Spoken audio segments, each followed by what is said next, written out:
You're listening to Jump on the Bat-Wagon, hosted by the Watchtower Database. Visit WDB on YouTube for video essays, timelines, fan theories, and much more from the DC animated universe. And now, please enjoy the show.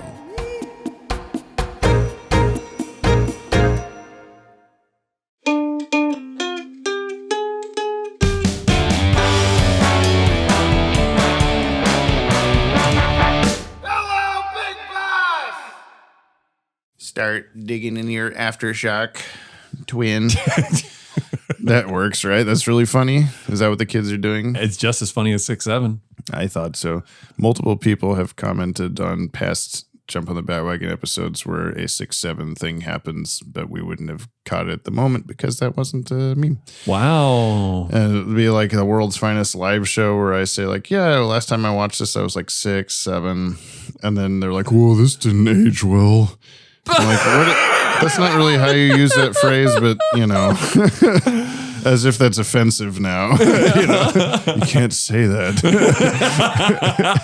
Or you can't say 6, 7. You can, you should.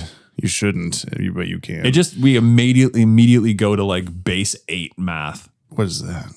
Well, if we're now counting 1, 2, 3, Multiples of 4, 8. 5, 8, 9, 10. Oh, yeah. Then 8 becomes 6. And 9 becomes 7. Well, we have 8 digits, because we currently have like a base 10. We're base 10, right? Sure. I mean, I know metric is, Yes. but like our 12? Are we base 12? I see what you're doing. Because now there's only 8 numbers before it goes to the next chunk of numbers. Look. So we're just deleting 6 and 7. I just need a hug, okay? Yeah, I know. I can tell by looking at you. It's like that guy over there, he just needs a hug. Like, we're talking about 6, 7 too much. It's episode 203. Is that divisible by 6 or 7? Yeah. Let's see. They're both divisible by just not evenly. I know what you're saying, but I want to be a contrarian. Thank you. Not 6? Contrarian with a It is hug. divisible by 7, 29 times. That's amazing. Welcome to episode 7 times 29. That's actually disgusting to like when 203. Yeah, we've been doing this for a while. 29 episodes 7 times for some reason feels more like it more does. work. Yeah. I don't like this. We're still here. We're still kicking 29 times 7 later. Our ears kind of in pain right now, but Yeah, Jamie's because we worse just than did the me. whole podcast for the other one, and we just started this one again. Yeah. What do we do? Zerd, zerd, zerd, zerd, and then Arabianize, whatever we did last time. Let's just do that. Let's do the same podcast episode every episode. People Okay. will like that. Yeah. Read the thing that you read every episode, Jamie. Okay, Jabwa 203. You read that every episode? Welcome. No, I don't. Episode 203 of Jump on the Bat-Wagon. I'm James from the Watchtower Database YouTube channel. I'm here to show my good buddy Brian. Me. The entire DC animated universe, me, from start to finish for the very first time in the controversial airdate order. I should have let men grab that one. So he may view these shows the way human beings experienced them in the far gone days of the 2000s. Today is the first time ever that Brian watches the Static Shock episode Aftershock. Your prediction last time was that this would be Batman's death story. Ish. Yeah, it was Static would be juggling his powers and fighting F-stop. And that's probably true. Yeah. Because what else are you going to do? Those are the Trim only this things- gaff tape because it's been bothering me for 3 scissors? episodes now. The fuck? There's a little grab. Oh, they slide next to each other. Bro, look at this. Look at this. You ready for this shit? Oh my God. They That's scissor actually my pretty timbers. cool. I Scissor me know. timbers. At the time of this recording, I'm scissoring. no. I knew. Don't. I'm scissoring. 11:48 a.m. Static Shock is streaming on Tubi and available on DVD, my dog. I hate saying that. And if you'd like to follow, I'm chopping off half your dog by just not doing DVD and Blu-ray. That was one dog. So Well- now to just be like DVD. DVD and blue. Oh, Yeah, you're it was saying one like dog. not chopping the dogs in half, but like chopping one dog in And half. which dog is Tubi now? Is that Kiba? Tubi? Kumanchi. Ah, yeah. Not even an M name anymore, just Tubi. Or not Tubi. If you'd like to follow along, you can head over to Fuck, that's watchtowerdatabase.com/resources. Links in the show notes. This episode first aired is Saturday, September 30th, 2000 September 30th. at 10:30 a.m. on Kids WB. the last day of September. Is it? Yes. There's no 31? No. Okay. 1 week after our last episode, Untouchable, this aired number 2, produced number 2.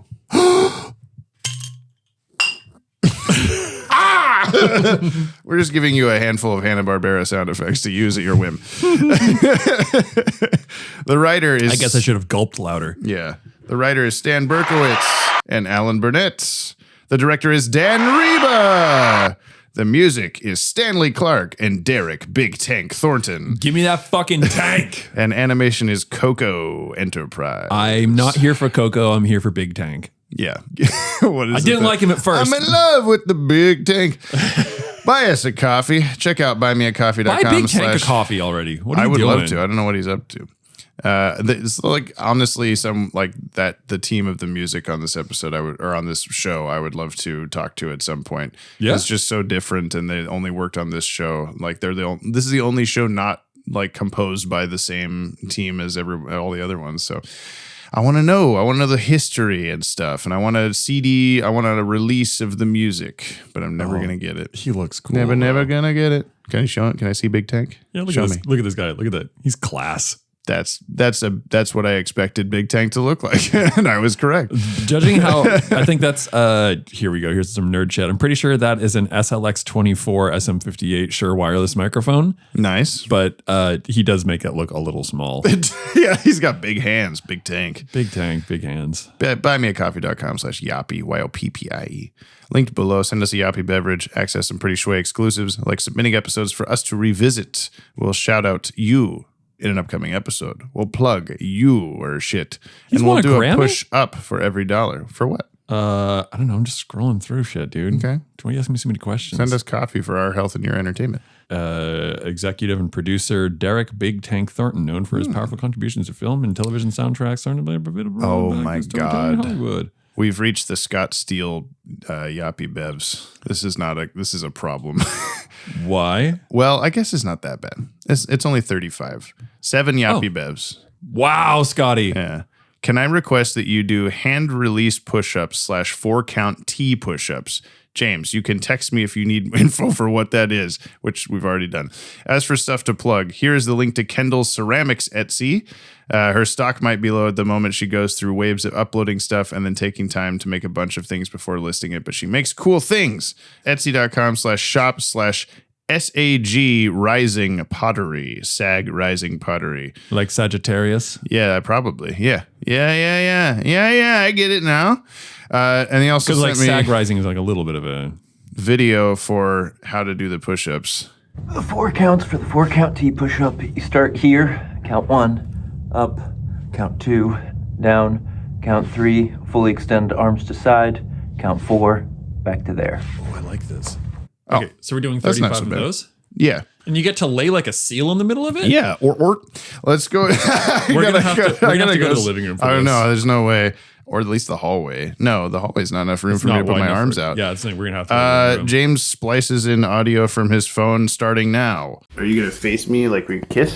Yeah, let's kiss in the middle of it. Okay. 35 kisses, dude? Okay, so we start here.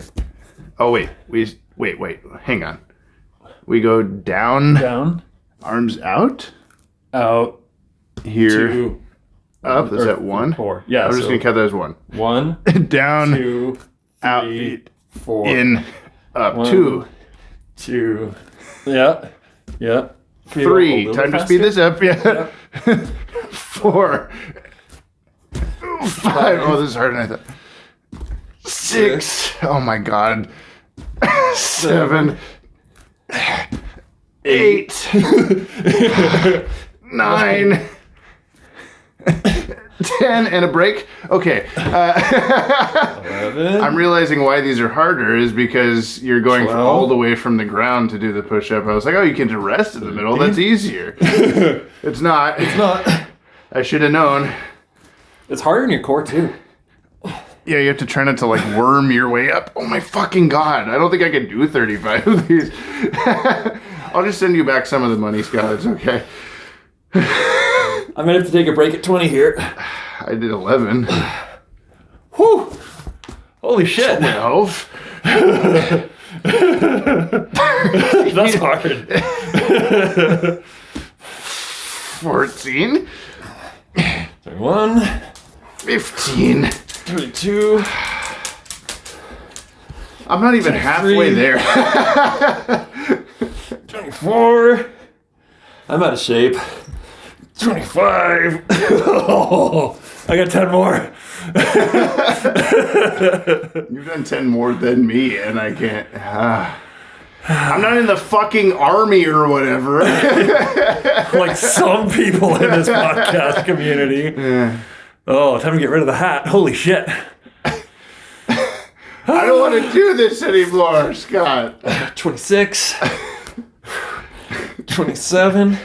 Can I go back to the year 2012 and then do this? I think I could do it then, but not now.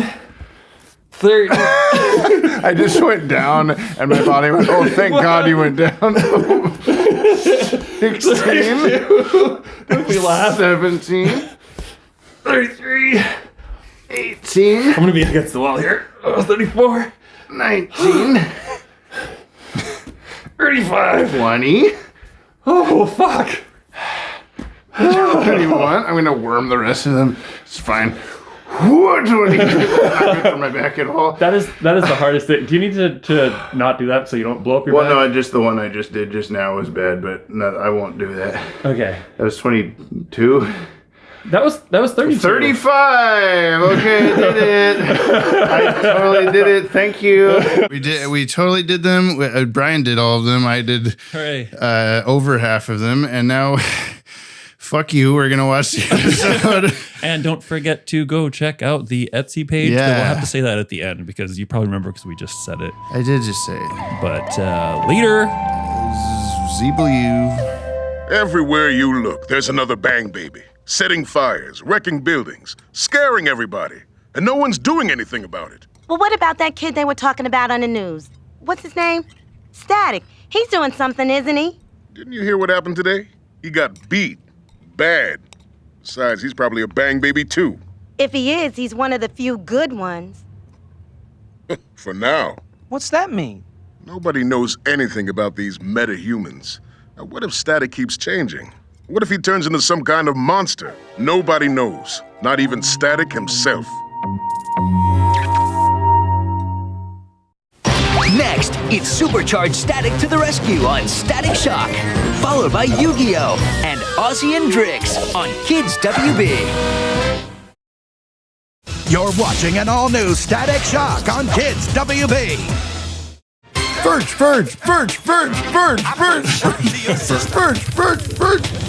Nye, the science guy. The static guy. Good job, Jamie. Thank I'm you. proud That's of you. all I wanted to do. Verge Nye, the science guy. Electricity is a property of matter. Verge. How do you like to do the synopsis? Synyap. If you're wondering, synyap. What you just watched, synyap. Take a listen to the synopsis. The short summary, which is sometimes kind of long. Verge. I'm on the verge of hearing the synopsis for this episode Aftershock. If you would say it at me right now, go. Yeah, no, I'm more into edging than that. Verging. That's what we call it now. It is what we call it. Yeah. So Virgil is coming to terms with his powers and what Fights it F-stop. could That's mean. exactly what you predicted. Yeah. You were right. You got it. But we get the little subtext of like the government, local government knows that stuff is going on and they're keeping it hush hush with the creepy science Alva dude. Boing, no. Okay, we're going to talk about that. But the stuff happened and that's Sure it. did, yeah. He fought the fire guy. Hotstreak. Don't love it. You as were much. guessing all the fire some things, and I'm like, I think mine are better. Firestorm or whatever, which is already a Hotstreak. character, yeah. Bro, because that's- he's got a mean streak, but he's hot. Hold that thought. Yes. F stop. Hot something. Hot F. We're calling him Hot Flash now.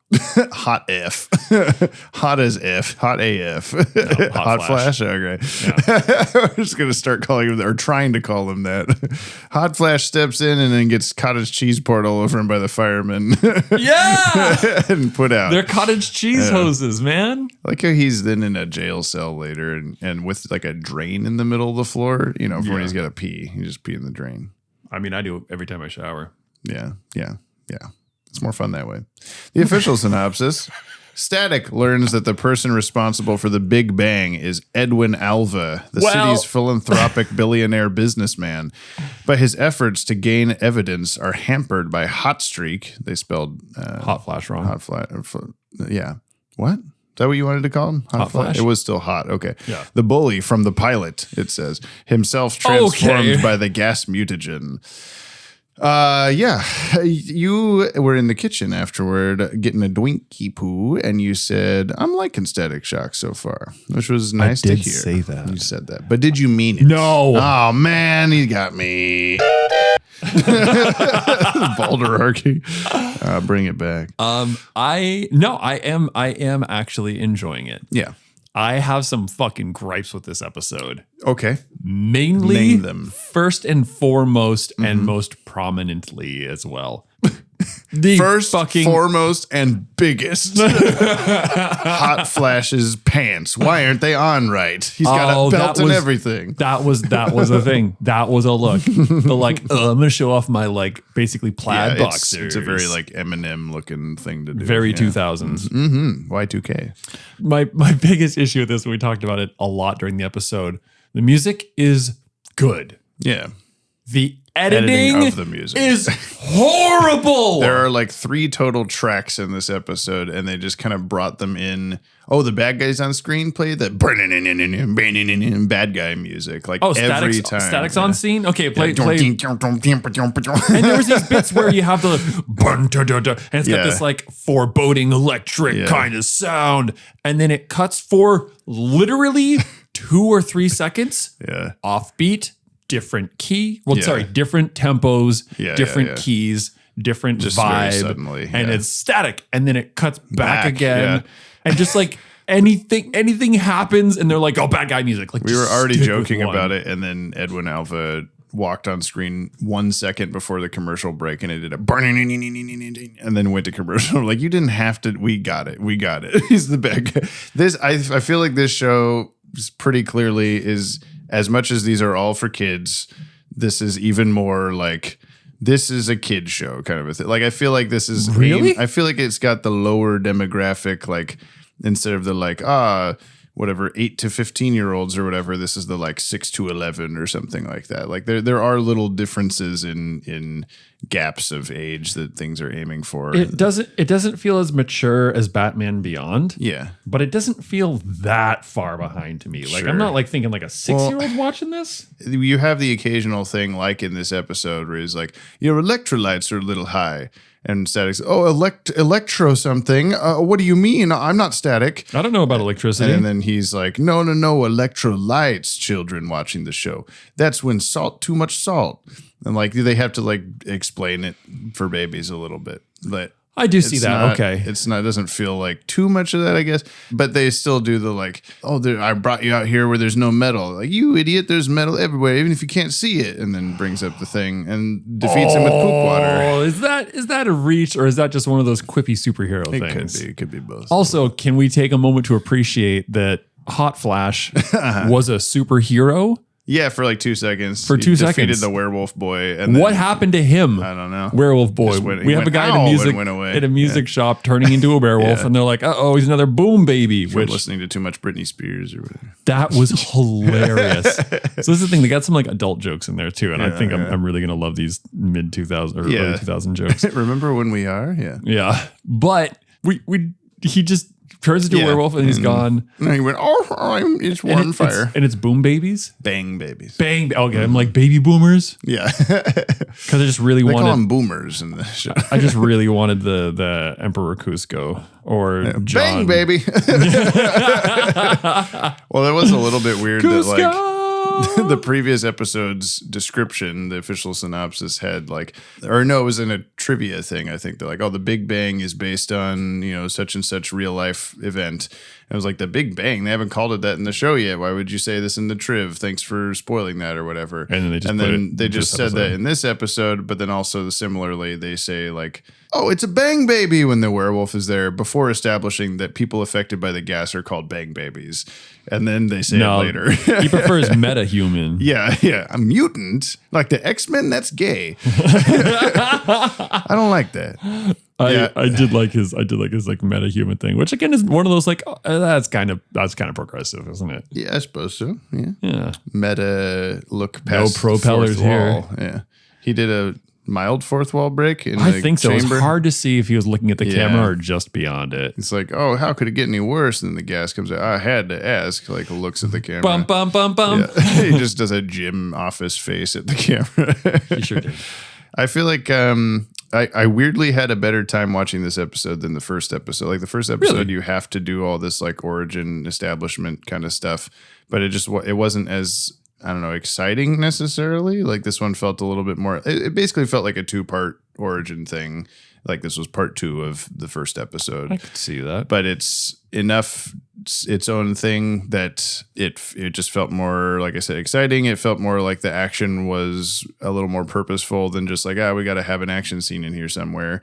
It didn't feel as deep maybe in like, here's a gun, Virgil, what are you going to do? Kind of thing like the first episode, but it just had a little bit more playful, and also Static wasn't as annoying. I felt like in the first episode, his quippiness made him a little bit annoying to me. And then this one was like, okay, the stuff he's saying. Oh, like they're trying to find the stride or something. Yeah, finding the balance between him, doing his little Spider-Man moments. I'm just watching you peel a bunch of glue. I know, this off is like this so thing. satisfying, and it's cool, but I also you're missing some bits that make me upset that I can't reach over there and fix it. But I know we should just share this. Yeah, get over here, big boy. Just pull the glue while we talk about Static. No, I need better fidget toys. The good ones are so expensive. Yeah. And loud, probably. Yeah, like I know. Sounds. I'm always trying to find. That's the thing, is like I'm always trying to find quiet ones. I bought Alora those colorful squares over there by her computer. They're a little bit clacky, but it is kind of satisfying because there's like magnets, so they can. Yeah, and you wouldn't have to do you could do it under the desk, and I think get away with it a little bit, but it's also not quite. Yeah. Anyway, Static Shock. Anyway. Yeah, they reveal who is like in charge of that shit that was on the dock, the gas stuff. Alva? Edwin Alva, yeah. And we didn't get that at all last time. No. You were like, why was there just stuff there? I'm like, maybe, that's not the last of it that we've seen. Or, okay. Sorry. I'm going to like completely waylay for a quick second. You're talking about like the age of it and being like, oh, this is like kind of younger. But also Virgil's dad, whose name I don't remember. Robert like gets up in front of like the city council and is like, you forget that you guys work for us, we don't work for you, and like having this like very like politically charged sort of thing, which is like, I mean, I guess that's a good lesson for like kids to know off, early on or whatever. Figures, like, kind of keep your politicians in check, because you never know what's gonna happen 26 years later. You don't know. But more like 16 years later. That too. Yeah, I guess it is all one big continuation. Look, keep your politics in my DCAU podcast. Thank you. Deal. Okay. Yeah. Okay.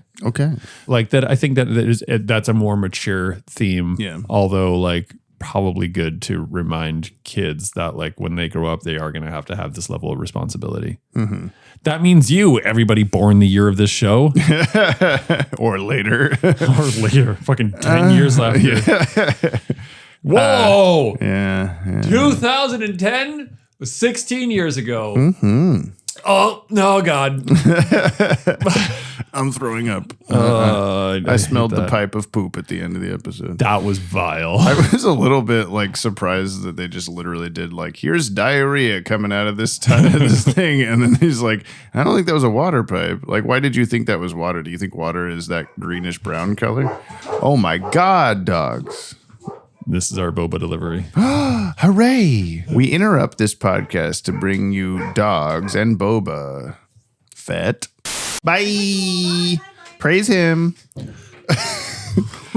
Brian sent me a photo of just coloring book pages that you guys are doing on Easter, and one of them is Ash Ketchum in his classic hold a Pokeball pose, but he is holding an egg from Easter, and it just in balloon letters says "Praise him," and it's the funniest fucking thing ever. It's like I'm glad to be the owner of this now. The other one that Billy Dean brought over was it was for like Kimmy's big Easter celebration he does every year. This like demonic look. It's just like an Easter bunny, but his eyes are jet black, and he's holding 2 eggs, and on top it just says eggs. That's the one that I did. It's in the bar. You can look at it later. I have to check it out. Yeah, I just love that. Like Ash Ketchum of all characters, living in this world that I don't know. I always associate Pokemon with like the when I was growing up, the church in town was like, we don't believe in Pokemon is bad because like evolution. Was that their gripe? That this cartoon has things that evolve? So, you know, there's also probably some sort of demonic possession type shit going on, or I don't fucking know. But yeah, just be like, this is Jesus related. Anywho, I was thinking when we were watching this that like Static Shock, you know, we're starting off a new show, so the first few episodes are going to be mildly inconsequential. Like obviously there was the big origin story type shit that you have to do to show like, who is this? Why is it important? Why did he get his powers? Blah, blah, blah. But like we've been past that part of Batman Beyond for so long and into the like villain of the week type of things. But we're so used to what Batman Beyond is and how it operates and that sort of thing. And so like thrusting you into another show, and I've never done it like this either, where we're not like, we don't just do a full show. Like you're watching it in the controversial air date order. So you're going to you keep pausing and flipping back and forth and that kind of thing. And so like, I don't know, because we haven't established all these characters, like I don't care about Frida. I don't care about Richie. I don't care about F-Stop too much. I don't care about Static even too much. Like, yeah, they're all kind of there. And so now we're like only 2 episodes in. We're not going to have very much like, okay, like, yep, that happened. Kind of like. Yeah, we don't get the world. Also to have something I appreciate and like kind of equally don't appreciate is that you have like, okay, F-Stop is like the Joker of this universe. Sure. He's also just out in the community. Yeah. He's just still being like a high school student. Yeah. He's a bully. He's just everywhere. And it's like, can you imagine the Joker doing that same thing? Yeah. You know, he's just like out grocery shopping. Like, you're the bad guy. We need to do something about you. The primary, the what do you call it? Arch enemy. Yeah. So it's one of those that like, I'm kind of put off by it, but I also really dig it. Well, he's also it's tough to say whether like, because at the end of the first episode he like escapes the hospital or whatever and just walks away. Ha ha ha! I'm on fire. And then in this he shows up like in an alleyway and it's like, were you just walking around and that's where you ended up? Or did you in didn't between fucking apparate there? Well, but in between episodes, did you go back to school? Did you whatever? Is this the next day? Is it whatever? So I probably said it in the episode how long ago the thing happened, and we just we're stupid. So. Yeah, maybe. But I want to clarify. None of that is to say I don't care about these characters. It's Didn't you just say you don't care about them? I said no. I'm saying like it's not an indication of I'm immediately like, wow, I don't give a shit about any of this. This is stupid. Is bad. It's more of a just like I haven't been given a reason yet to care for any of these people. I mean, like obviously I've seen the whole show. I have opinions and feelings, but you don't. True. Who's your favorite character so far? Batman. Batman. I do like Static. I think he's funny. I kind of like Robert. The dad? Yeah. yeah. He's just like, I don't know. No his, nonsense. Like, his no bullshitness is but he's also got like a good heart and he's like doing the single dad thing. And like he's like out like caring politically and whatever. Like, yeah, what a good role model. Yeah. And Static, we'll call him Pops for like the whole show. And we were always joking about we'll meet Phil Lamar and we got to get him to say, gotta have my pops. Just to do the cereal commercial. Wow, that's weird of you. Weird. Why would you do that? You're wrong. We didn't make him say good. It. Thank you. Yeah. Why would you do that? That's bad. But no, it's what is the friend's name is Richie and the girl-ish friend's name is something Frida. Frida. God, do you think I'd remember it was Frida Kahlo? Yeah. Kahlo.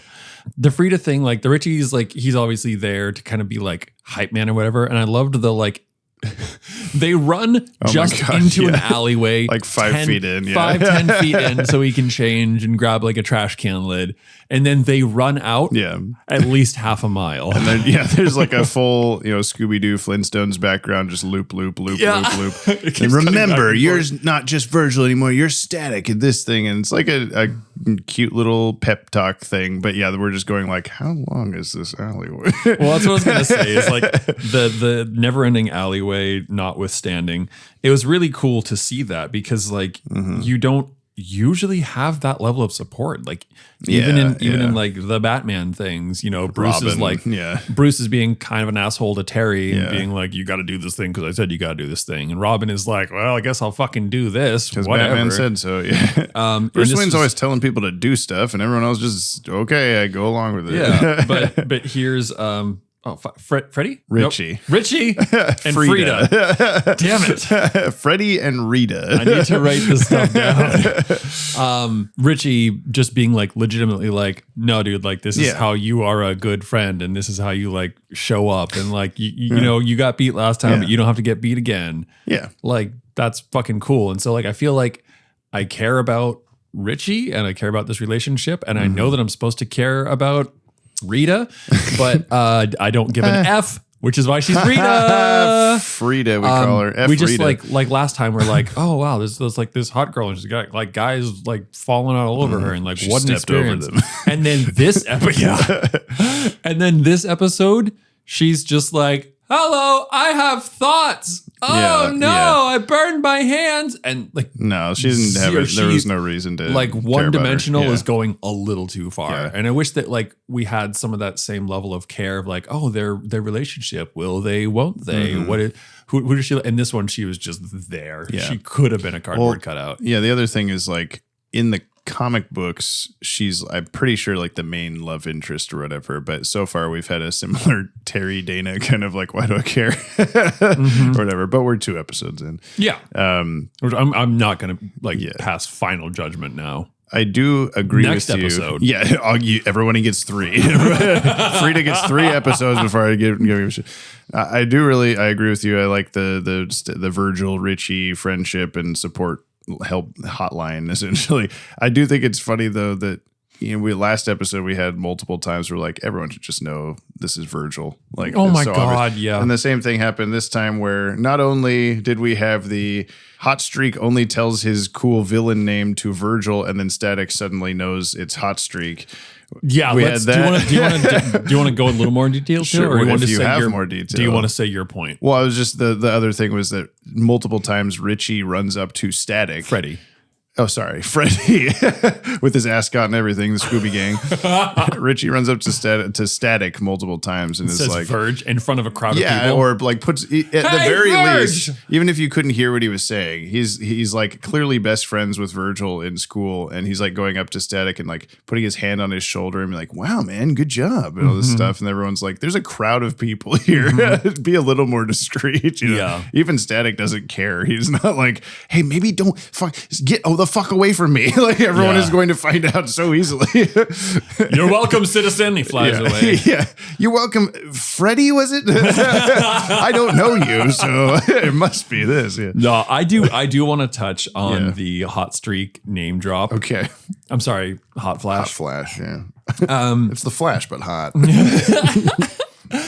The impossible pants. Yeah. So we get Hotstreak. Francis. Whoa.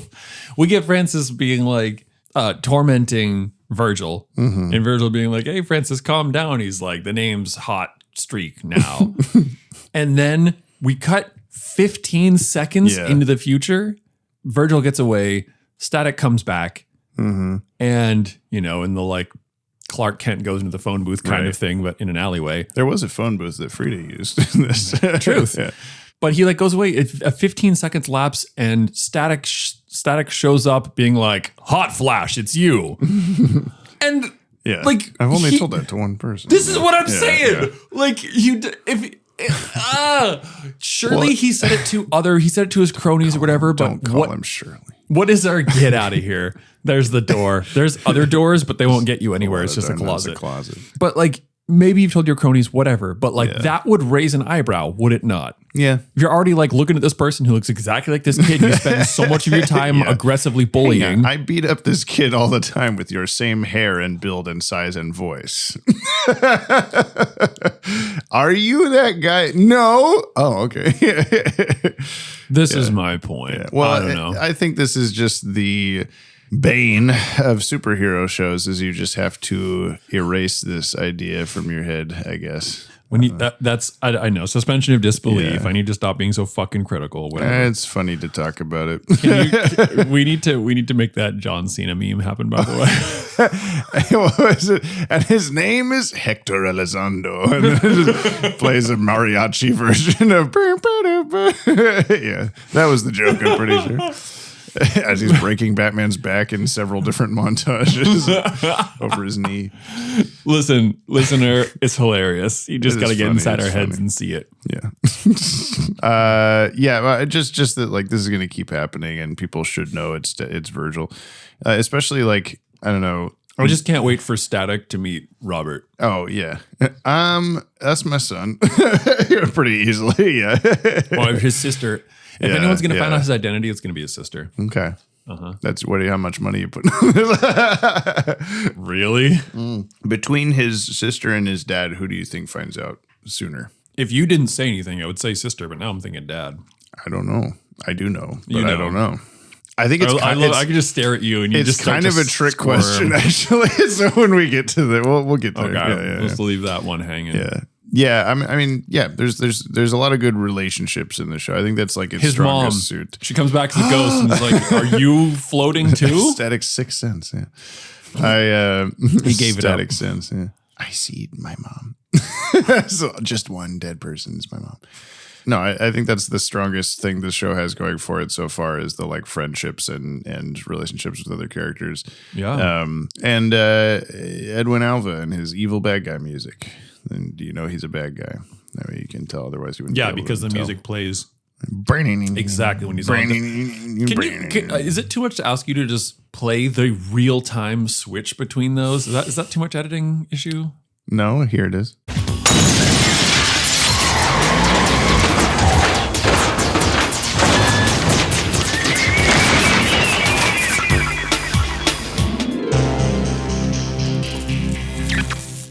It's uncomfortably fast.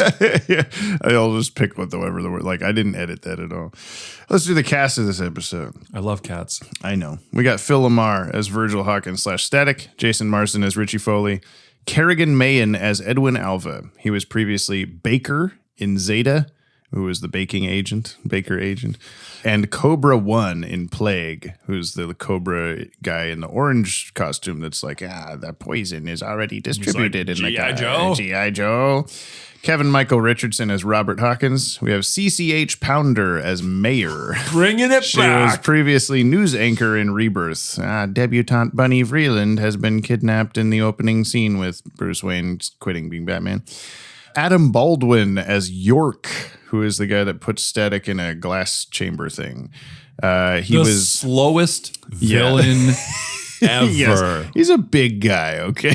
But yeah, he was just like punching Static and Static's like there was a lot of really zip zappy animation in that scene, and not just because it was Static Shock, but just a lot of very quick fight scene shit. And then this guy York, he's just like slowly walking everywhere, just like I'm gonna throw a chair at you, and then, I gotta go over here now. I have this laser pointer of doom. Yeah. Wait. A bow. Yeah. Oh, you're still in view, but I got to walk over here to get another shot at you. Laser pointer of doom. I was you said, it takes laser pointer to a whole new level. And I was like, that's something Static would have said. And he didn't say it. But he did say, gives a new meaning to chest pain, doesn't it? And I thought, no, that's exactly what chest pain is pain in your chest. So I don't think it does. That joke went so far over my head. He could have said something about heartburn. I don't fucking know. I should have wrote this episode, obviously. Adam Baldwin, York, he was played Jane in Firefly, Major Mitchell in Independence Day.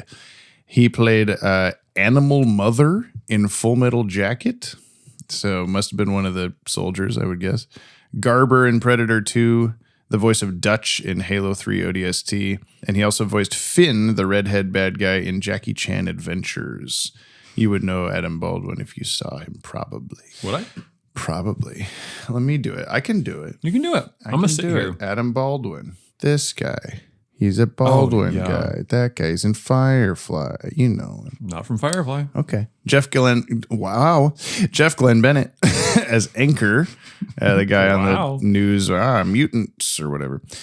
He was previously Office Boy in The Clock King, Computer in Blind as a Bat, Laughing Biker Thug in Mask of the Phantasm, Young Doctor in The Way of All Flesh, Guard in The Demon Reborn, 2D Man in Heroes, Zookeeper in Babel, and then his biggest things were he was Hardak and the Creeper Jack Ryder. Maria Canals as Shelley Sandoval, also on the news. She played Teresa Russo, the mom in Wizards of Waverly Place, Connie Torres, the mom in Camp Rock, Catherine Thawley, the mom in God's Not Dead 2, and Paulina, not a mom that we know of, in Danny Phantom. She's a mom now. She's a mom now. Yo, Danny Phantom. Danny Cooksey as F-Stop, Danica McKellar as Frida, Melissa Disney as Nurse again, Michelle Morgan as Sharon Hawkins, and last we have Meshach Taylor as Doctor. Meshach? I don't know. Static Shock Taylor as Doctor. This is his only DCAU acting credit. He played Anthony Bouvier in 152 episodes of Designing Women, Hollywood in the Mannequin films, Mr. Right in Ned's Declassified School Survival Guide. He was the voice of Wedge Antilles in the 1981 Star Wars radio drama, Barber Monster in one episode of Real Monsters. Ooh. And he was a performer in the song Magic Mystery Show in The Secret of Nim 2, Timmy to the Rescue. Which I was upset to learn even fucking exists. What's this guy's name? Meshach Taylor, Meshach Taylor. Okay. I don't know how you say this. I'm sorry. I gotta say, you have a probably more successful career than me. However, you've chosen the most obscure projects to be a part of. I don't know that he chooses. His agent probably does. I've got two trivs. One, new agent. This episode is based on Static issue number 1, where Static uses his powers for the first time to fight fellow Bang Baby and high school bully Hotstreak, only to lose in a humiliating defeat, and Static issue number 2, when Static gathers courage to fight Hotstreak in a rematch and beat him. I don't know if he uses poop water to do so in the comic, but he did here. Also, was his defeat humiliating? Not really. They were fighting, and then firemen stepped in and helped out and sprayed cottage Static cheese all over him. doesn't lose in the first one. Yeah, in the first. He doesn't. Well, okay, he did he did that thing where he said like I choked or whatever, and I'm like, when you were just fighting the guy. Well, he didn't react, maybe, but the firefighters did in turn. He still survived and didn't die. Yeah, I would say that Francis lost more than Static did. Yeah. And then got put in a jail cell for some reason. Yeah. And the second thing is Static should not have been able to use the CD in the music store with his powers, which I think I'm just going to skip that for the moment because we'll get to that little segment here. Okay. I'll let it go for now. Okay. Keen Effects. Touch grass. That's not the right one. It was also a green button. Keen Effects Touch Grass. That's the new sound. I thought the part where Virgil was on the ground touching grass was really keen. Yeah, it was really keen. I do like the shot that, spoilers, we'll see 1,000 more times. His little Sailor Moon power-up shot where he I'm going to get really... No, it's when he's in the park at the end fighting him and he's like, I'm going to get really electricity-y and the camera's rotating around him. This was the kind of I said vignette, but that's not the right word. The outer glow of TV static. Yeah. That was pretty keen. We'll just see that over and over again. But that's the first instance of it animated for this episode, I assume. Yeah, and I did like that also. Yeah, the static line of TV static around him that's indicating he's at full strength or something. He's using all his static powers. He's going super saiyan. Super static. Yeah, there it is. Going super shocky. I can't really think of any other moment that was particularly keen. There was one flash that Hot Flash, like shot, and there was a dimensional flash across his face, and I was like, oh, there's a little bit of shading-ish. Yeah, and when shading. he was standing over light wraps. Yeah, there we go. When he was standing over Virgil on the ground and the fire behind him, there were some shading and shadows and stuff in that. It's like specific moments they choose to like, we need to emphasize overall, this the or art is something. just not great. Yeah, it's fine. Yeah, it's fine. Yeah, it's fine. I think this was, to me, noticeably directed by Dan Reba because what? Fine isn't great. Okay. You said it was bad. I didn't say it was great. I said it was fine. It's fine. I could tell this episode was directed by Dan Reba is what I was saying, because there was a lot better like action than the first one. No offense to James Tucker, I guess, just less experience at this time in his life or whatever. But it just felt very well storyboarded, very like there were a handful of times where I could tell like, someone that storyboarded like a previous DCAU show is storyboarding this fight scene. Like there would be poses they would strike or something that would be like, okay, there's a little more dynamic than just standing there or whatever. It's not the same as like I keep feeling a Disney Channel vibe with this for whatever. Like it just feels a little more like safe, comfortable, but there's some little fights with powers that are cool, like a Kim Possible or something like that. I don't know. Yeah. So anyway, I just I noticed that what the fuck is happening? I noticed there was a truck outside going. Oh, it's a motorcycle. Or an ATV, I think actually. Anyway, Static Shock. Yeah, it's a 4-wheeler. What? Yeah, you just ride it down the street. Welcome to Eugene. A big bus. I don't think there's any CGI or CG in this at all. Not that I the spotted static anyway. must have been. Some of it maybe, but I feel like it's all hand drawn for them. Oh well, you're talking about the actual TV static. Yeah, I guess so. Sure. It's fine. It was good. Yeah. It's not great, Brian. Jamie, I said it was fine. I didn't say it was. I didn't say words. Where's Clayface? Guy with flappy purple arms coming out of an ambulance in flash animated 2 frames a second. Either that guy on the gurney or maybe the werewolf. Who are we going to get? Maybe I don't need to know this. What? Are we going to get the werewolf coming back? I think so, but not for a long time. If memory serves, I think one more time. But it's kind of one of those things.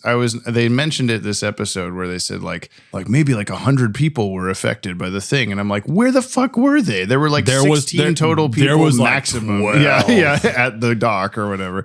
But I think it's one of those like the police were there and they put gas masks on, but maybe the gas like traveled or something. I don't know. Oh, yeah. I don't know. I think, or there were a bunch of goons hiding around crates that you didn't see. This is like the point that we mentioned last Static X.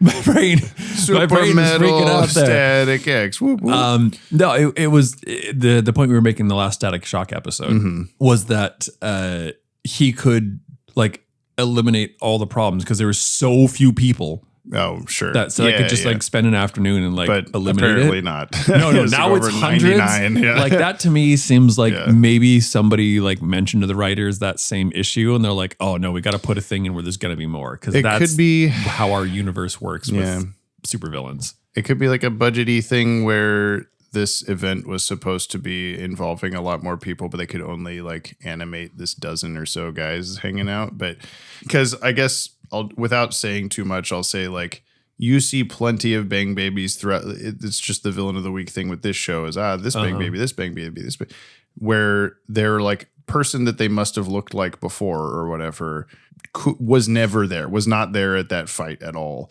But yet they got affected by that from that event.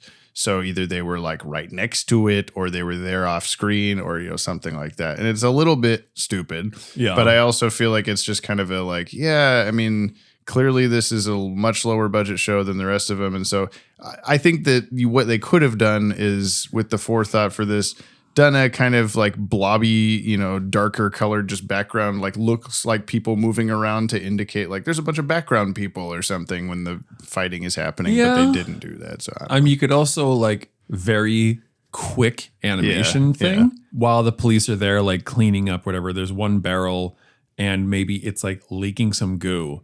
And we follow this goo go into a sewer. Sewers, and then it goes like into a water treatment plant. And then you follow it coming like out of somebody's tap. And there's like one drop in it. Foreboding thing. Yeah. Yeah. And you're like, okay, now this can go anywhere. And instead you're like, no, there's 12 people in this small enclosed area. Now it's hundreds. Come on. Yeah. Come on. Yeah. Well, get a better editor for putting your music together. Come on. I don't need to know Edwin Alva's a bad guy every time. I know he's a bad guy. I liked the, you saying he goes to the sewer and then he sprays sewer poop on Hot Flash at the end. And just to be like, oh, we doused him. He's down for the count. And then he's like, now I'm super Hot Flash. Like, I'm extra fire because you put even more Bang Baby juice on me. I'm now going by the name Hot Snakes. Yeah, now he has fire and poop powers. As it mixes with whatever. Call me Taco Bell. It's all right. From the Movies to Watch Before You, this is a great segue. Movies to Watch Before You Die podcast. It's Thoughts of the Week with Dylan Pollock. Coming up next, it's another guest appearance from our favorite visiting superhero. Dylan, you son of a bitch. Still so good. It's time for the Thoughts of the Week from Dylan Pollock on Aftershock, or Virgil and Electric Puberty. At first, the news was calling it the Big Gangbang, but that name didn't stick for some reason. Anyway, is Francis kind of trying to be a good guy because he stops the werewolf, or is he just showing off his powers? I think so. I'm going to go with he's just showing off his powers. Fair point. Also, Static calls him a burnout, and that's such a good diss for Hotstreak, and he should use it every time he sees him. I don't remember if he does or not. Also, something that has nothing to do with the superheroics. I love that when the mayor and Edwin Alva meet up, they couldn't have just been walking or standing. They're actually in the park feeding the ducks. I'm like, oh. So did you guys like have to stop and buy bread? I don't know. Also, Virgil beats Francis when they get into like the park. Not at the same time as the duck feeding course, but he definitely fucks shit up in the city, right? Because he pulls up a sewage pipe. That's not going to be good for anybody. No. Speaking of things that aren't usually good for anybody, the question of the week, James' favorite part. You're throwing food at people and need to come up with the best pun. You and Brian, take a second, battle it out. Starting now. My first thought was, let me be frank, as I hit you in the face with a hot dog. Anyway, okay, I love you. Bye-bye. It definitely wasn't what Hot Flash said, which was, that's why they call them hot dogs. Yeah. No, it's not. Yeah. No. Although I'll throw in my, when he like grabs a handful and like inflates them. And I was like, me when I... So we kind of, do we have to come up with hot dog puns or food puns? Just food at all, I guess. I don't know. I think if static, like he had the whole cart up in the air, he could have like, while he's like bombarding them with things, could have been like, hey, Francis, catch up. Yeah. Because he was like throwing fireballs at him and he could have like squirted the ketchup with his static fist. Something with nacho something or other, you know. I'm not clever enough to come up with it right now. This is why people listen to the podcast, is to hear us struggle. Thanks, Dylan. You want to make a nacho pun? Yeah. Hotstreak is running away. Yeah, what? It's nacho time to shine, as in shine like flaming, like brightly. Yeah. And then there's cheese all over him and he says, cheese. Or Richie says that from the peanut gallery. I'm just going to keep going back to the condiment thing. Yeah. Like, like maybe Francis, I relish that. This is just like knocks him on the ground. He's like, I'm going to relish this. Yeah. The Condiment King should show up to fight Hotstreak to prove that Hotstreak's a villain. Hey, Hotstreak, show me your wiener. You want to play wiener throw? Well, catch this. Gives a whole new meaning to grab my wiener. You ever throw a hot dog down a hallway? He just bends over. Yeah. God damn it. Yeah. Well, that's what we're doing. We're talking about teenagers here. We talked like this when we were teenagers. That's true. Well, if we're also teenagers, it's fine. Yeah, I what is the scene that, the duck feeding scene? I did think that too, of like, they didn't have to be feeding ducks. No one's here watching them. Like it's not a middle of the day cover up the conversation situation. They just like, Yes, we meet every Tuesday, Mr. Bro, Alva. ducks are sleeping at night. That's true. They're just throwing bread into the water for nothing. It's even more suspicious. I wonder how long the conversation is. It like pans out and there's just this like 3-foot pile of soggy bread at the edge of the pond. It's a pyramid of soggy breadcrumbs. Yeah, they're just pouring bread into the lake. Just bags and bags of bread. What the fuck is going on? Yeah. Was this episode Books or hip hop? It's hip hop. Verge.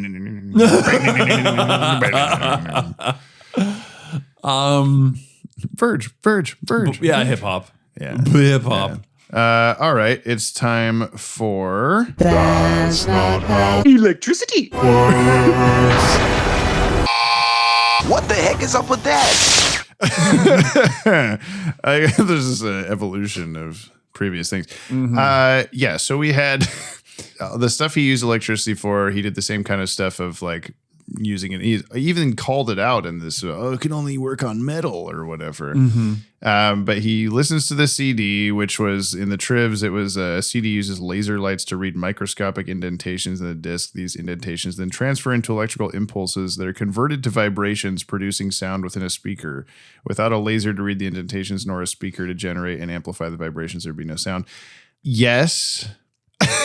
I can see if he can use a fucking trash can lid as a like microphone or whatever the fuck he's doing. Like that is more plausible. Yeah. But if I can see him amplifying okay, first of all, I didn't know that a CD works like a tiny record. Is that actually true? I don't think so. Okay. I need to look into this, but from my understanding, like it's a digital signal. Yeah. So it's not a physical indentation. You couldn't put a tiny needle on a CD and hear the fucking song. No, because it's one plastic thing. So that is more, that's what I thought. It's like, if it's a record, like you could literally run, if you did it well, like maybe like some dried grass, like straw. Yeah. If you got it just right, you could technically run it over a record and hear something. Because like a record player without speakers, if you get close enough, you can't actually just hear it. But yeah, I'm pretty sure. Should we look up how a CD works? Because I know that it's digital. That's not how CDs were. I just feel like I can understand the logic in amplifying the CD sound as a digital thing. Like it would be worse if he had a record that he was spinning next to his head. Well, I mean, it's like okay. So there is like a physical indentation, but it's binary code. Like the indentations, microscopic indentations. To tell the computer what the fuck you're looking at. Is this a 1 or a 0? So no. No, it doesn't make sound like that way. But then, we had the trash can lid amplifying the sound from a distance. Which is really no different than like a ribbon microphone. What is he doing with his electricity, though? To like, is it an air molecule fucking thing like the repeller? My thought and how I was dismissing it was, and I love that this is like suddenly getting more engineering. I'm like, I'm more valuable to the podcast now. Yeah, do it. In the same way that like you can like phantom power a microphone to turn it from passive to active. Okay. Yep. Same thing with like pickups from a guitar. That, anything. Acoustic electric. Yeah. And anything like, again, we're talking about like sound waves. A speaker, like how a speaker works? Like it moves in and out and makes a sound. Yeah. A speaker can also be a microphone. Like you can use a speaker in reverse. The opposite direction. And what is a speaker if not a trash can lid moving back and forth? Yeah, but it looks okay.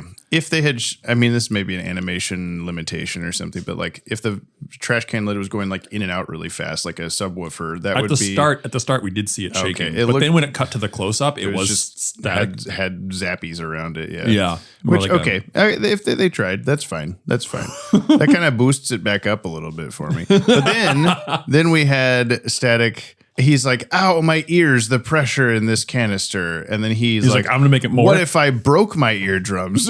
Like, what if I blasted my skull open in order, like he would die before he blasted the glass, I feel like. You'd at least blow his eardrums out. Yeah. If the pressure was getting high enough that you realize that there's a differentiation in pressure, then him somehow making it higher would blow his eardrums. If he very quickly like ripped the pocket out of his jacket and shoved it in his ears or something, I know it wouldn't like fully help, but it would be at least an indication of, oh, you realized like it's just not enough time for it, I guess. I'm trying to not find excuses. We're trying to rate this. I'll give him a 4 because of the microphone thing. It was a 0 with the CD and then like a 2 with the glass, but then a 4 bumped up from the speaker thing. 4 plus signs all over the wall to indicate bricks in the town hall out of 10. Wow, that's some detail. I just was thinking of Joe going, would we have to get the impression of bricks the whole time? I'm gonna go a little bit lower. I'm gonna say 3 werewolves loose in the city. Yeah, just a werewolf running around somewhere. Yeah, just like in Batman the Animated Series, there's a werewolf running around somewhere we never saw again. Yeah. All right, and then was this episode, or like where on the ranking was this episode? So Y2K. I think it was more Y2K than the previous episode. Why? Because we had 2 Britney Spears references in the span of like 30 seconds. So fucking funny. It was good. Like, oh, Frida, you look like forlorn. Are they out of Britney? And then they're like, oh, that kid looks fucked up over there. Oh, that's where all the Britney went, or whatever he said. Okay. But then we also had the appropriate billionaire to pick at the time was Bill Gates. So he mentioned Bill Gates. So yeah, I mean, I would on my rank. Do we want to do individual rankings for this, or do we want to just do an agreed upon? I mean, I think like a books or hip hop thing. I think we can disagree. Okay. Wait. Oh no, I'm thinking more like what's the one that we've done so many things now. Balderarchy. That's what it was. We had to agree on the answer. Oh God! But that's so nebulous. Okay, so is this? No. Well, I'm saying that this is okay. Like the balderarchy is like, let's look at the people with or without hair. Full stop. Well, then do you feel like this episode was more or less Y2K than Shock to the System? Oh, it's gonna be so hard to do. Because we have to like really remember everything. Sure. Like all the references it's from the kind of previous just episode. a vibe. We don't have to rank them. We just think of the things that made it Y2K, made it so Y2K. I don't know. Or we just don't fucking do this at all, right? I polled the listener for like, hey, what should we do for some segments? And like the very quick, obvious one from everybody was like, oh, that's not how electricity works because it's just going to keep happening. But then it was kind of back and forth with a few other options, and I really liked the so Y2K idea because it was just felt like like some episodes are going to be it's guy that is only relevant in the year 2000, and then there's other ones that aren't going to say that anything to do with that. So okay, I have a yes and for this then. Okay, what if we get a 5 to 10 level ranking system? Maybe just 5 Y2Ks. No. Y5K. We're gonna have to come up with a graph where like Justin Timberlake and Britney Spears dating is like the most Y2K thing, or it's like egregiously Y2K, like silver clothing or something like that. Yeah. And maybe the bottom is the Y2K bug in reality, which was there's an actual like someone designed like an icon. It looks like a microchip caterpillar that is the Y2K bug, which is supposed to be like the personification of the Y2K. Like, are all the nuclear bombs going to go off? Yeah. So what if we come up with a list and then we can just say it is like this temperature of Y2K? From Bug to Britney. So, I mean, this one literally referenced Britney Spears. So I guess okay, so it's Britney. It's a 5. Yeah, it's Britney. What's this episode, Britney, bitch? See, this is better when we come up with them in the moment. We gotta be forced into it sometimes. But yeah, I'm happy with that. Then Shock to the System was like a 3 because they had a Puff Daddy reference and there was just the slang in general, but that's going to be the whole show. Yeah. So I guess my criteria for this is like, could you take this episode out of the year it was made and it would be perfectly relevant? Like, no one's going to talk about Bill Gates or Britney Spears in now. Right. So it's pretty Britney. It's Britney, bitch. I'm just going to put 2 Aftershock Britney, bitch. And we'll figure this out between episodes, or we won't. That's how or we can roll. we can just come up with a new one like that each time. Like this one's a Britney Spears one, so we make a Britney Spears Britney reference. bitch. Yeah. The last one was P. Diddy. Was Puff Daddy. This episode's in jail. This is a 4-part documentary kind of episode, if you know what I mean. And then top 10 for Static Shock. We have to, yes. Yeah. So is it above or below last episode for you, the first episode? I'm gonna put it below. Okay. Yeah. Number 2 is my number 2. 2 Aftershock. Brian, I'm putting it above. I had a lot more fun with this episode. You would. 1. You would. I don't know what that means. Yeah, right. I don't know. It felt stronger to me in general. The action was better. The friendship shit was better and less cringy. It was just a less cringy episode in general. Your pen doesn't work. It will. You're trying to write with it, but it's not Trying to going. doodle. I'm trying to doodle, but the pen won't do it. All right. Let's go to the future do mail, see what everyone else thought of Aftershock. I'll come back and tell Brian the name of the next episode. He tries to guess what it's about. What's it about? I don't know yet. Bam!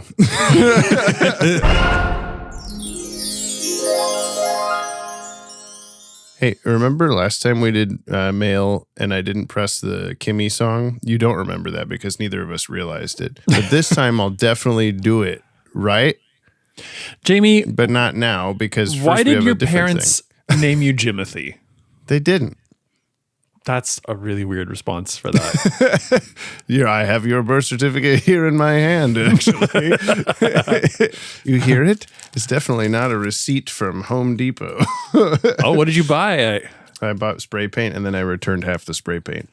Oh, is that why your hair? You said you dyed your hair, but Yeah, you actually just spray painted it. I saw the lady said she wouldn't do dyeing of my hair anymore, so I just went out and bought spray paint instead. It's way cheaper that way. It's except way it hurts cheap. a lot. My head hurts. It's bleeding. I've been spray painted before. It's not that it's not healthy, but like well, it's no, not that I bad. mean your pores will thank you when you're dead. That's what they say. Anyway, you gonna press that button or what? I'm not going to press the button because first we have to pick a name from the comments or whatever. Remember? You're right. How do we do a random selection? I can do a random selection. In the meantime, I guess you could. Can you, while I'm doing that, mention the other half of that with the Dylan Pollock people? Oh yes. Did we decide we're just going to ask them to email us with their I think so. Okay. Infer. Hello. Bat-Wags. This is where the segment's actually starting. I cut everything else before what we said. Just kidding. Everyone heard all of it, including me saying this, and I'm wasting their time. Continue. Great. It's not going to be too much of an honor system because we know who you are. But if you are a Dylan Pollock level subscriber to our coffee account, we're going to need you to send us an email with your mailing address to receive a bookmark from us. Mm-hmm. It's the ones, you can't see them, but they're over here, and it's the ones that Eric LeBeau made. They say, fuck, I'll just look at them, for God's sake. They say, no time for hip-hop, keep calm and yop on. And it's in all the logo, font, colors, etc. They are podcast. There's also so a bunch of blue ones in the back that are so blue, and it's pissing me off. But we can... Where's the quality control here? I know. But yeah, so Dylan Pollock's, you get free bookmarks, and you just got to let us know where to send free bookmarks to. I'm going to go out on a limb here and say that if you want a bookmark, you have like today to sign up as a Dylan Pollock to get in on that. Does that timeline out? Yeah. Okay. Sorry, I'm half distracted because I'm finding the YouTube comment picking website, and I did it, and now we're gonna great. So yeah, Dylan Pollock's, you get this. Send us your info to jump on the Bat-Wagon. Nope. Bat-Wagon pod at gmail.com. Mail at watchtowerdatabase.com or whatever the fuck it used to be. Podcast. Yeah. Bat-Wagon pod at gmail.com. Bat-Wagon pod gmail at gmail.com. Bat-Wagon at gmailpod.com. Very you know long, what it is. convoluted email address. Send us your house and we'll put a bookmark in it. Okay. But in the meantime, we also we were giving away one bookmark from the Gotham Girls interactive webcam episode. Remember that? from We people. Anyone who commented boingy, I believe was the thing. So if you did that, and I'm going to do a random comment pick now, and then you'll have to follow the same goddamn instructions I just said here. I'm clicking the button now. Oh, it's going through things and it's picking a person that didn't actually say it. So I'm going to do it again. Pick a new winner. Go. Didn't do the doing criteria. it again. It's going through the names. Oh, it's still not someone that said that. Let's pick a new winner. Is there not a way to search? No, like, there's with the not. criteria? You need a new I one. have to do it again, for fuck's sake. Someone say boingy. Oh, thank goodness. It's Tyler Wagner 5238. Wagner? I don't know. You know who you are. You won the bookmark. God damn it. Send us an email. Podcast at fuck. Bat-Wagon@gmail.com. Listener, we're doing just fine. Now. Yeah. We're doing fine. Thank you for your concern. There's nothing wrong with us, I swear. Every time we skip a week, we forget how to do anything. You're like podcast at I would be very clear anchor.fm. about this. Podcast shit. What? At gmail.com. Batwagonpod@gmail.com. Yes. We should Send just us have your like address. We'll give you a bookmark. Okay? Okay. God. All right. That yacht had one small extra yacht. I'm glad you remembered. We drop What we drop? our weekly yachts Oh yeah, those. into the comment box. First, There sure was a lot. now Jamie's mad. Blue. Too bad we're all At least I am. just Dylan Pollock. I hate rich people. The soundboard ever filleth. I don't know if you can run out of room on this one or not. It's beautiful.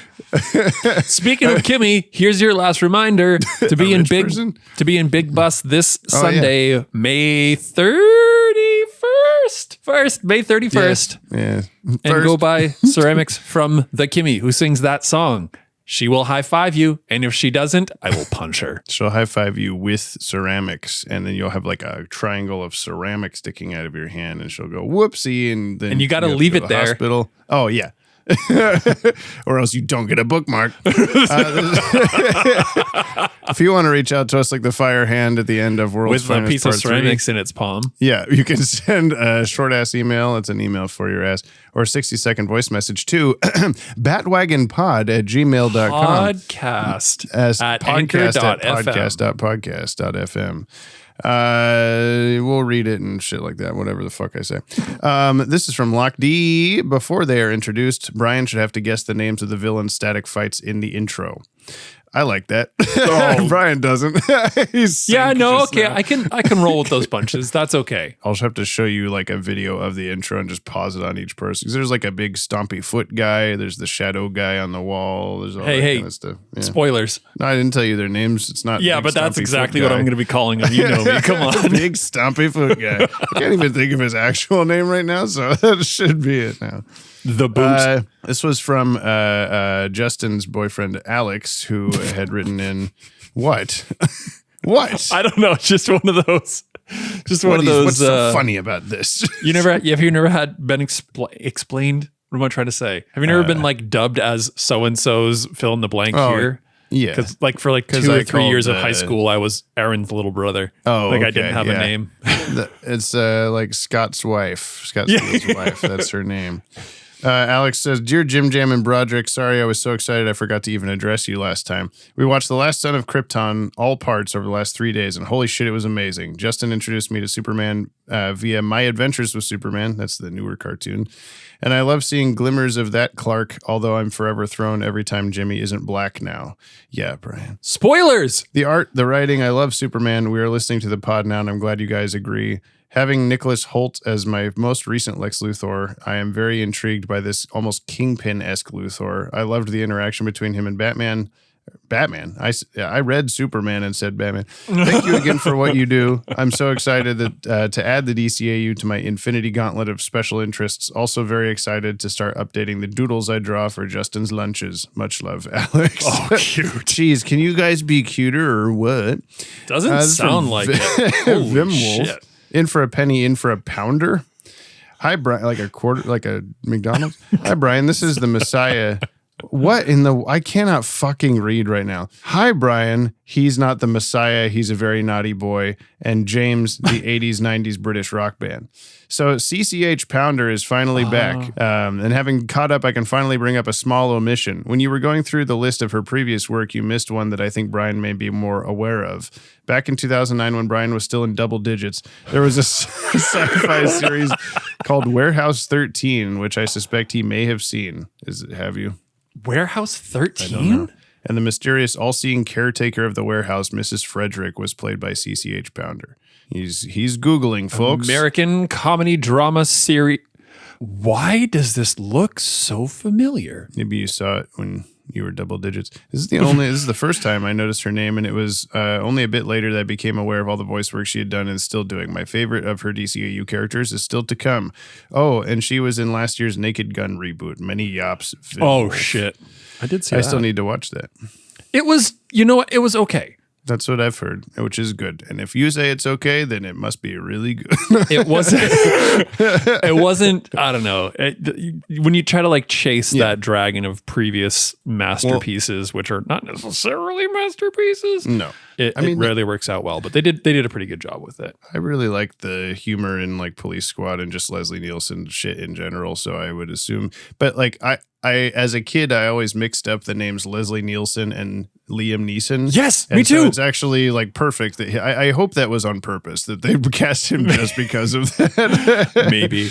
What did Warehouse 13, what did it come out on? I can't find this info on IMDb. I've never seen. Well, shit.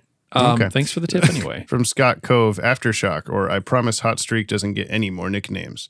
Hello, Brian and James. I totally understand Brian's caution with the animation, but I'm loving it. The backgrounds in particular are amazing with a lot of detail and a scratchy, almost hand-painted style. Almost reminds me of that Schoolhouse Rock.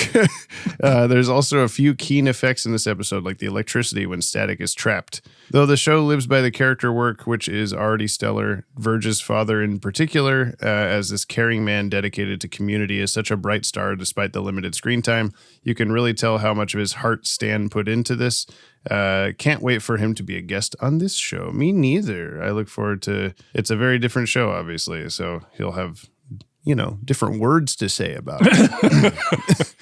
Not the same words, but just in a different order. He's going to say the exact same thing, but it'll be in the static font this time.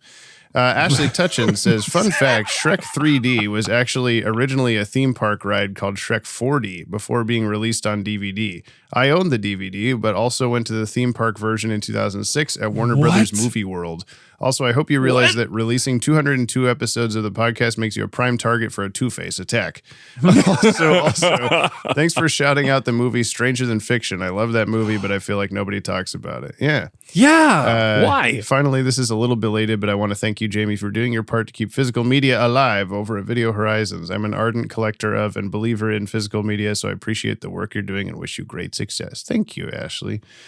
We're doing pretty good right now. Doing lots of stuff to the store as always. And Jamie's a billionaire now, everybody. We hate him. I have two quick stories that were very fun from this past weekend.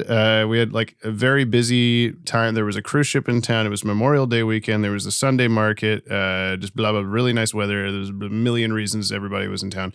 A bunch of people came into Video Horizons. The first thing was I was playing World's Finest on the TV, as I often am. It's just a very like, what do I put on the big TV? What do I just grab the Batman Superman movie? It's right here. A little girl, probably like 6 or something like that. I'm not going to do the meme. She was 6. She was exactly 6. She sat down on the couch. Was she a little bit older than 6, Jamie? No, I don't think so. Just maybe like 1 year older. Like she was like 6, maybe so. No, 6.5. Just 6.5, probably. Yeah, but she was sat down on the 6.5, couch. 7.5. No. You weren't even supposed to say it at all. She was just locked in. She missed the first like 15 minutes or so, but then she just watched the entire thing while her dad looked for movies. And her mom was like sitting with her for a little bit, and I walked up and said like, she has great taste or something like that. And then she's like, this is her introduction to this stuff. She's never seen any like Batman, Superman, anything. And I was like, this was basically my introduction to this, so it's a good place to start or something. And then I thought that the family had left because I didn't see them in there, but it turns out they were just like behind a bookshelf in the corner, like looking at movies. And the Batman Superman movie ended, so I started it again. And then the little girl just sprinted over and sat back down on the couch and watched it from the beginning this time and watched like almost the rest of it again because they were in there for so long. So that was just very cute. And, Listener, heartwarming. just here to translate that to you as that this is Jamie's happiest moment ever. The birth of his 2 children is pretty good. Yeah. You know, his But some Watchtower other random Database person's accomplishments. children. Yeah. No. This girl getting into it is probably more of an accomplishment than me. Going 200 an actual episodes child, in. but then there was a group of teenagers that came in when I had it was either that or something else DCAU on the TV like the previous day, and I heard one of the girls explaining to their friends like what this was. Oh yeah, it's in the same universe as like Justice League and this thing. Like she was like being an expert about it. So I just very like silently handed her a Watchtower business card and said like, we have a YouTube channel about this stuff if you're interested. And walked away. And then she looked at the card and went, wait, Watchtower Database, I've seen this. You're in Oregon? And I said, I'm in Video Horizon. She went, what? And it was a very James from the internet moment. So that was cool. And then the last one was for you, JV. Yeah, I had one more, not a recognized thing, but there was a guy that came in with his girlfriend, and she said, whoa, they're playing Superman the Animated Series, like on the TV. And then he said, that's not just Superman the Animated Series, that's the Batman Superman movie. Like he just knew. And so then I said, well, if you recognize that in 2 seconds, and gave him a business card. So if any of you are listening to this podcast, hello, welcome to the audience. I really like the idea. Like you should hand out Watchtower business cards to people who say that, but like specialty Watchtower business cards that have like a 10% off coupon. Yeah. Like you are one of us. Here you go. And you also get a free rental. Yeah. Yeah. You know, maybe. Do you know what we're can you walk in and say exactly which DCAU episode we're playing on the TV and then you get a discount? Yeah. I mean, that's pretty badass actually. Yeah. Those are my stories. We have Baggy the Bloke, Hiya Bump and Jive. Y'all talked about weird foods this episode. It made me feel really self-conscious about eating root beer float cinnamon toast crunch during the podcast. It's really good, by the way. You should get some if you can find it. Whenever I eat cereal, I do this game where he's drinking root beer right now. He's drinking Dad's. I'm not going to elaborate. Sorry, Europeans. Half, I decide to have only, Whenever I eat cereal, I do this game where I eat about half. I decide to only have either an even or odd number of cereal bites in each spoonful. I can only eat one if there's an odd number left when I have to eat evens, or an even number left when I have to eat odds. I lose. I usually forget if I won or not like in a minute, so I don't really know why I've been doing this since I was 8, except this is all a run-on sentence, it's hard to do, except maybe because of those SpaghettiOs commercials where they say to make a game out of it, like I think the tic-tac-toe one, you had to get 3 of one in the spoon. Does anyone do those except me? I wish my brain was normal sometimes. I'm sorry to tell you, Baggy, it's not at all. But we're in good company. It's fine. Yeah. I'm just trying to, I feel like I got lost in the rules of the game, which is sad because I want to try it next time. Something about SpaghettiOs and bites. I don't know. I get the tic-tac-toe thing, but like the odds and evens bites, if you do or you don't. I don't have that. I have to step into a new type of floor or stair or whatever with my left foot every time. Like I can't do the other foot. That's the other option. It's just putting your best foot forward. That's all. That's true. Your right foot sucks. I don't know if I have a best foot. I know. Okay. Dustin Phillips says, it's kind of funny Brian kept bringing up ethical non-monogamy as a solution for Terry and Dana, because in the King of the Hill revival, Connie is in an ethical non-monogamy relationship, and the two are voiced by Lauren Tom.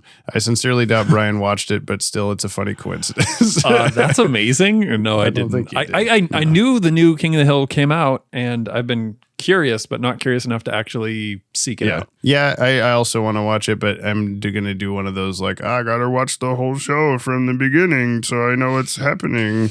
And that's going to take a long Wow, that's dumb. I'm already doing that. Who with does Simpsons. that? Me. Like, I eat the cereal weird.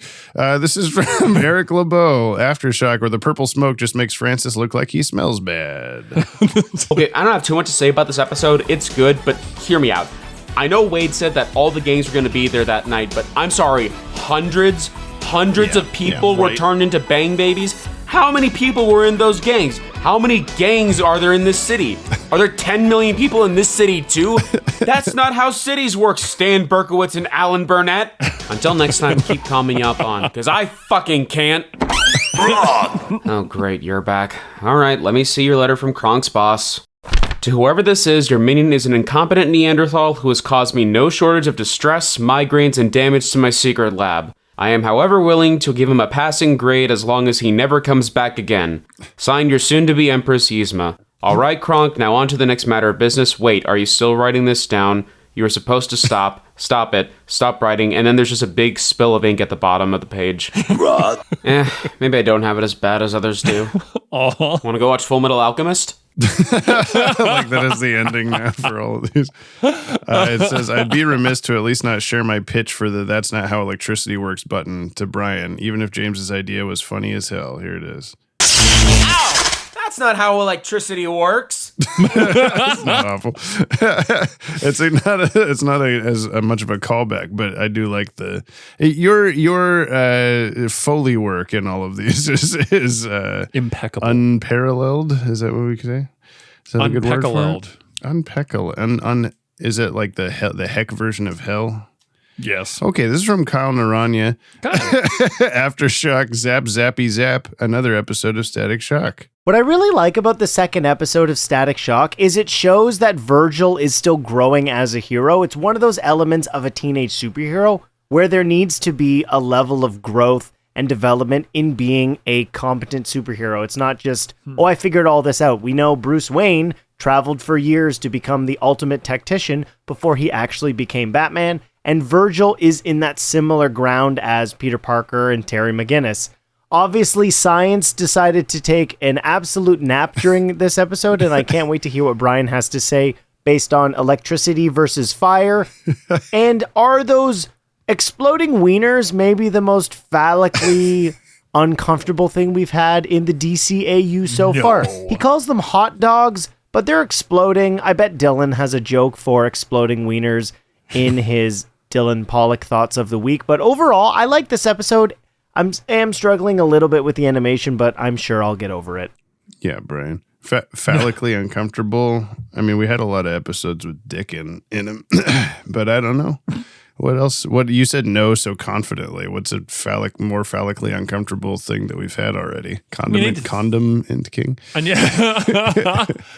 No, I'm sure like even ink was more like phallic at some point, but I'd need to really go and watch 200 episodes with a dirty mind to find a better example. I think ink shoving herself down Terry's throat was pretty that. Yeah. I can't necessarily think of anything else at the moment. If I thought hard about it, I probably could. Those last verses, hang on, there's probably more than Mark Aquino. Fuck you, Mark Aquino. Hang on a second.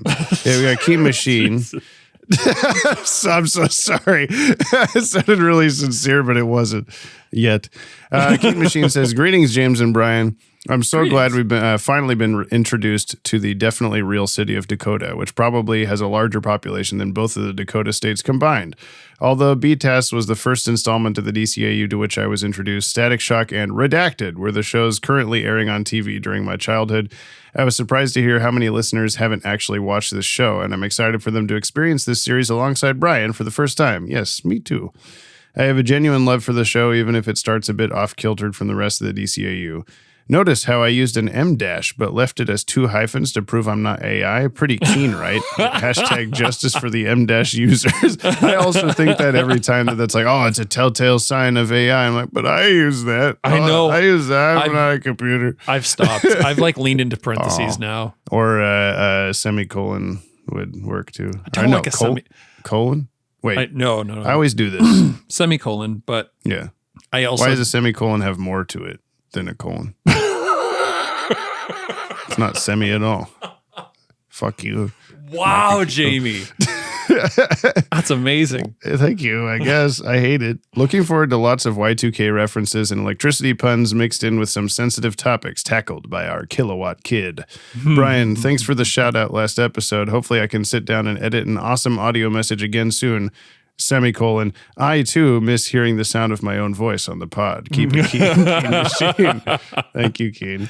You're kind of here all the time because we hear Keen every time for Keen effects. That's true. It's just a fragment of our former Keen. Just a semi-Keen. Who's more keen than not. Last verse, Mark Aquino. Okay, get it off your chest. Take a step back. Calm down. Okay. He says Aftershock or Purple Wolf, or stop trying to make Bang Baby happen. It's not going to happen. The amount of times they say Bang Baby in this episode is questionable, to say the least. I don't know if someone will have pointed this out, but the whole Big Bang event of people becoming metahumans on a large scale would be used again about a decade later as the crux for the CW's Flash TV show. Yeah, it's just like, a big thing happens in the first episode, and now there's just like uncountable random people in the city have superpowers that'll be the villain of the week every time now or whatever. And it's a trope, I guess. Yeah. Just a thing. It's a thing in Heroes and Smallville and everybody. I get why you have to have like unlimited villains or whatever. Yeah. Yeah, it seemed, especially just with like the idea that like, oh, it was this fight with these 12 people. Yeah. And it's hundreds actually. Yeah, there's actually incalculable amount of people. Yeah. These people went running through. It was like a bunch of kids like playing in a sprinkler after the gang fight got broken up. They're like, I want to roll in the toxic waste. That Alva dude looked like Emperor Palpatine. Meh, this episode was just okay. Boss Biggest Bear hugs to the #1 podcast hosts in this here multiverse of ours, James, Wet Match, Strecker, and Brian. I bring Defia, baby, Manila. Thank you for giving me the shittier name this time. I even balance it out a little bit. Praise to our Lord and Savior, Dylan Pollock. Keep up the great work on your own podcast. Remember to tell Gab that she rules. Oh shit! I was supposed to say holds the microphone wrong. That's whatever. I don't have too much of a vendetta against Gab for that. Just a small one. Likewise, of course, it has all his loyal disciples, all the names, all the awesome sauce listeners of this Yoppie community of ours. You are the absolute best. Don't you ever forget that. It's been almost a month since Bizarro, Mark, and Scarface left to confront Darkseid and find Danny, and there's been no word from them whatsoever. I'm worried, you guys. Maybe they didn't survive. Maybe it's time to let them go. Till next week, new static-themed closers still need to figure that one out. I don't know. Electricity bomb. I don't know. Big old zap. I just flew away on a trash can lid. You can figure it out, Mark. I have faith in you. Me too. And that's the mail. Bye. I hate rich people. As we're like, get to the Dylan Pollock level. We'll send you a bookmark. I hate rich people.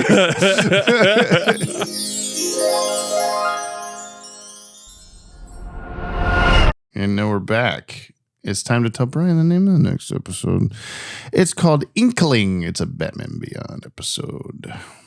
Well, Inkway. Yeah, Inkway. It's spelled Inkweling. Oh! That's how my voice sounds.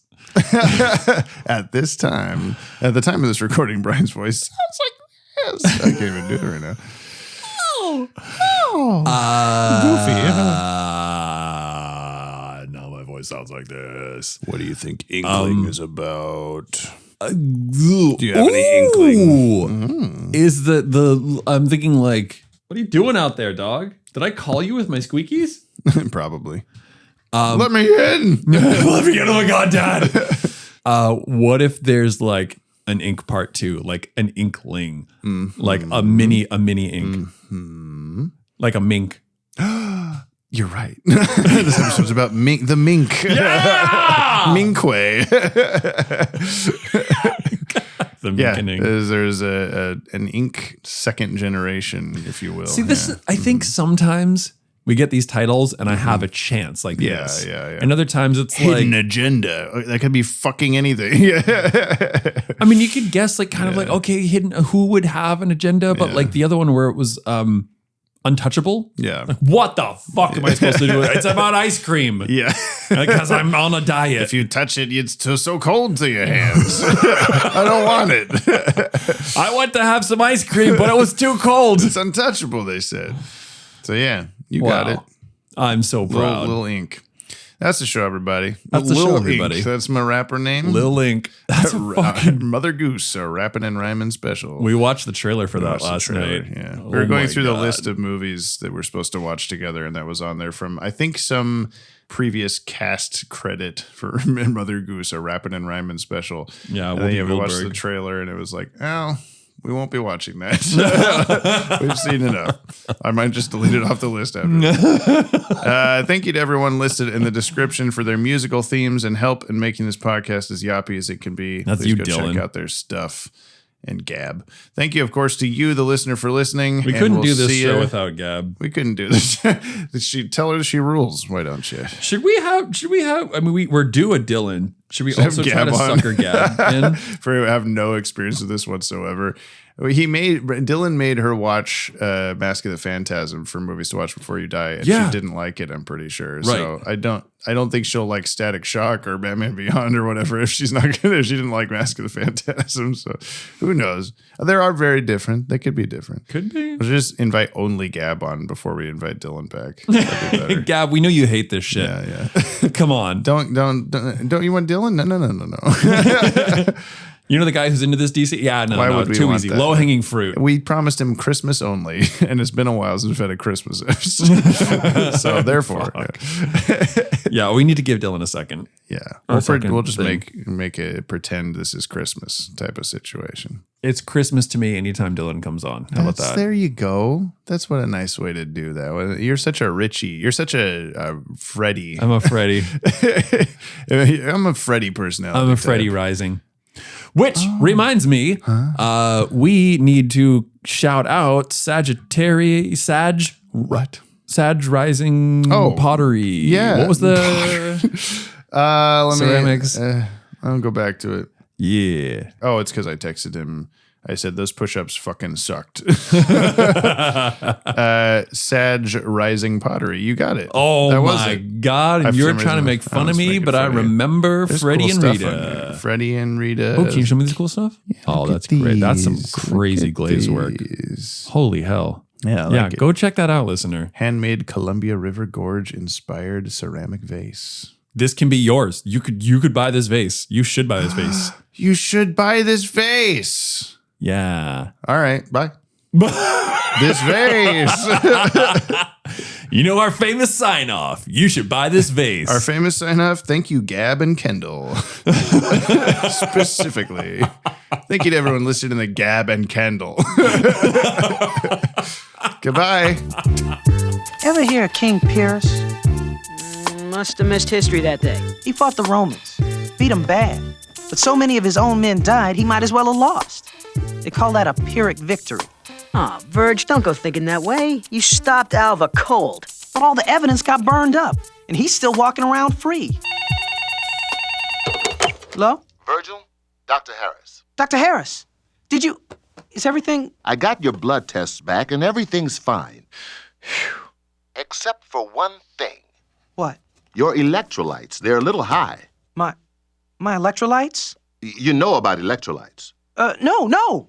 Why would I know anything about electricity? Electrolytes. They get high when you eat too much salty food. Fries, pizza.